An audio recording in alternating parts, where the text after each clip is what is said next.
पुर्तगाली, डच, ब्रिटिशों के बाद फ्रांसीसी भी इनकी भांति पूर्वी देशों के साथ व्यापार में लाभ उठाना चाहते थे।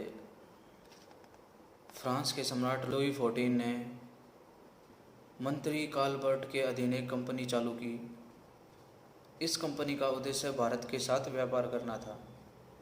फ्रांसीसी लोग इसके बाद पूर्वी समुद्र तट, पश्चिमी समुद्र तट और बंगाल में बस गए।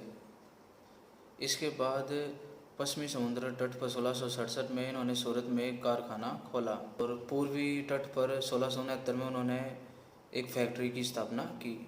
फ्रांसीसी मार्टिन ने बीजापुर के सुल्तान से पांडिचेरी में फैक्ट्री लगाने की आज्ञा प्राप्त की। कुछ ही समय में पांडिचेरी फ्रांसीसियों का महत्वपूर्ण स्थान बन गया। फिर इन्होंने कारिकल में भी एक कारखाना खोला।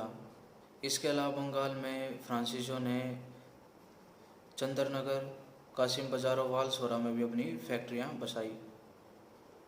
1735 से 1741 ईस्वी तक फ्रांसीसियों का गवर्नर ड्यूमा बनकर आया। इसने भारत में फ्रांसीसियों की स्थिति को और भी मजबूत कर दिया। इसने 1741 में चंद्रनगर के गवर्नर डुप्ले की पांडिचेरी के गवर्नर के रूप में पदोन्नति की। इसने दक्षिण में फ्रांसीसियों की दशा और सुदृढ़ कर दी। इसके बाद फ्रांसीसी और अंग्रेजी कंपनी एक दूसरे की विरोधी बन गई और अब अंग्रेज़ों और फ्रांसीसियों में संघर्ष छिड़ गया। अंग्रेज़ों और फ्रांसीसियों में 1740 से 1763 ईस्वी तक भारत में 3 लड़ाइयाँ लड़ी गई। पहला कर्नाटक युद्ध 1740 से 1748 ईस्वी के मध्य लड़ा गया। दोनों ही कंपनियां एक दूसरे को बाहर से खदेड़ना चाहती थी और व्यापार पर अधिकार जमा कर मुनाफा कमाना चाहती थी। पांडिचेरी के गवर्नर डुप्ले ने अनुभव किया कि अंग्रेज़ों के मुकाबले उनकी स्थिति ज़्यादा मजबूत नहीं है, तो डुप्ले कर्नाटक के नवाब अनवरुद्दीन से मिला, क्योंकि मद्रास और पांडिचेरी दोनों ही उसी के राज्य में थे। फिर अंग्रेज़ भी अनवरुद्दीन से मिले और दोनों को अपने राज्य में युद्ध करने से इसने रोक दिया। इसके बाद डुप्ले ने मॉरिशस के गवर्नर ला बोर्डोनेसी से सहायता के लिए प्रार्थना की, जो 1740 में अपनी सेना और बेड़े सहित कोरोमंडल तट पर पहुंचा।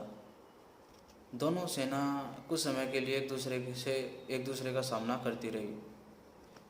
इसके बाद कर्नाटक के नवाब के कहने पर दोनों सेना अंग्रेज़ों ने भी अपनी सेना को पीछे हटा लिया और इसने भी, डुप्ले ने भी। परंतु डुप्ले ने कर्नाटक के नवाब को यह लालच दिया कि वह उसे मद्रास को जीतकर कर्नाटक के नवाब को दे देगा। इसके बाद मद्रास पर कब्जा कर लिया गया, किंतु तभी डुप्ले और ला बोर्डोनेसी में झगड़ा हो गया और ला बोर्डोनेसी ने अंग्रेज़ों को 40,000 पौंड कि ये फ्रांसीसियों को दे तो उन्हें मद्रास मिलेगा, किंतु डुप्ले ने इस बात से इनकार कर दिया और उसने मद्रास पर अधिकार जमाए रखा। फिर उसने मद्रास को नवाब को सौंपने से भी इनकार कर दिया। फिर नवाब ने फ्रांसीसियों को हराने के लिए एक सेना भेजी, परंतु वह असफल रही। इसके बाद डुप्ले ने सेंट डेविड के किले पर आक्रमण किया, परंतु यहाँ के अधिकारियों ने किले की रक्षा की। ऑस्ट्रियन उत्तराधिकारी युद्ध यूरोप में 1748 में समाप्त हो गया था, एक्स लॉ सोपेल की संधि के तहत। वहाँ से दबाव से भारत में भी फ्रांसीसी अंग्रेज़ों का विरोध और भाव कम हो गया और अंग्रेज़ों को भारत में मद्रास और फ्रांसीसियों को अमेरिका में लुइसबर्ग वापस मिल गया था। इसके बाद द्वितीय कर्नाटक युद्ध 1748 से 1754 ईस्वी तक। 1748 में निजाम उल मुल्क आसफ जाह की मृत्यु हो गई और उत्तराधिकारी संघर्ष छिड़ गया।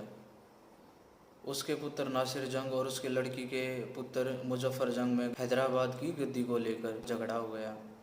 इसी समय कर्नाटक में भी झगड़ा शुरू हुआ। नवाब के पुत्र चंदा साहब ने तत्कालीन नवाब अनवरुद्दीन के गद्दी पर बैठने के अधिकार को चुनौती दी। डुप्ले ने इन दोनों स्थितियों का लाभ उठाया और उसने हैदराबाद में मुजफ्फरजंग और कर्नाटक में चंदा साहब का पक्ष लिया। डुप्ले की सहायता से मुजफ्फरजंग और चंदा साहब दोनों अपने राज्यों में विजयी होकर अपने राज्यों की गद्दी पर बैठ गए। इसके बाद अंग्रेजों ने नाजरी जंग को कुछ सहायता दी और 1750 में वह युद्ध के लिए खड़ा हो गया।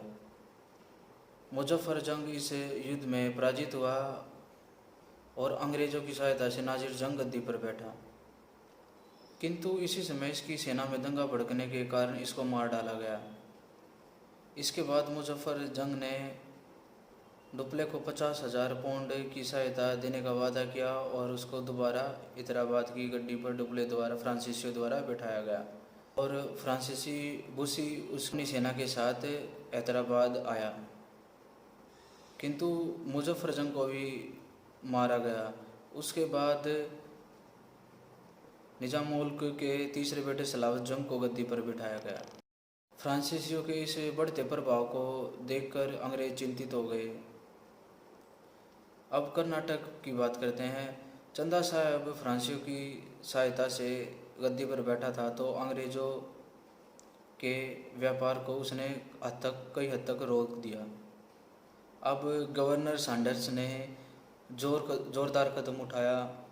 200 अंग्रेज़ों और 300 भारतीयों की सेना वहां भेजी, रॉबर्ट क्लाइव के नेतृत्व में वहां भेजी। क्लाइव ने कर्नाटक की राजधानी काट पर अधिकार कर लिया। इसके बाद मेजर लॉरेंस ने चंदा साहब को त्रिचन्नपल्ला का घेरा हटाने के लिए विवश किया। वह वहाँ से भाग निकला और मौत के घाट उतार दिया गया। इसके बाद अंग्रेज़ों ने मोहम्मद अली को कर्नाटक का नया नवाब बनाया। इसके बाद डुप्ले को वापस बुला लिया गया और उसकी जगह कंपनी ने गोदेहो को गवर्नर बनाकर भेजा। 1755 में पांडिचेरी की संधि हुई और फ्रांसीसी और ब्रिटिशों में समझौता हो गया और दोनों कंपनियों ने एक दूसरे के विजित स्थान लौटा दिए। इसके बाद 1758 से 63 कर्नाटक का तृतीय युद्ध हुआ। यूरोप में युद्ध की ज्वाला भड़कने से भारत में भी अंग्रेज और फ्रांसीसी आमने सामने आ गए।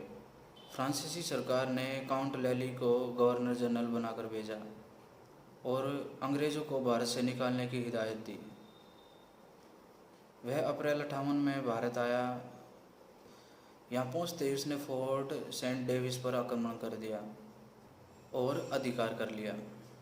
इसके बाद उसने मद्रास पर हमला करने का निश्चय किया और अपनी सहायता के लिए हैदराबाद से बुशी को बुला लिया। हैदराबाद से बुशी के आने की खबर सुनते ही रॉबर्ट क्लाइव ने कर्नल फोर्ड को बंगाल से भेजा और उनमें युद्ध हुआ और उन्होंने फ्रांसीसियों से उत्तरी सरकाज जीत लिया। निजाम सलाव जंग भी अंग्रेज़ों से मिल गया था। अब लेली ने मद्रास पर आक्रमण किया, परंतु वह असफल रहा।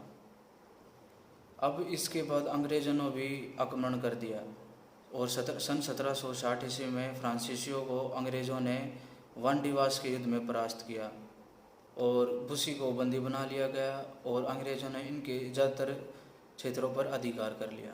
इसके बाद 1760 में अंग्रेज़ों ने फ्रांसीसी जिजी का किला भी जीत लिया। 1761 में पांडिचेरी पर भी अधिकार कर लिया। 1763 में पेरिस संधि द्वारा यह युद्ध समाप्त किया गया। इस युद्ध में अंग्रेज़ों ने उनको उखाड़ फेंका था। अब पूरी तरह से भारत के ज़्यादातर प्रदेशों पर अंग्रेज़ों की व्यापारिक कंपनी स्थापित हो गई थी।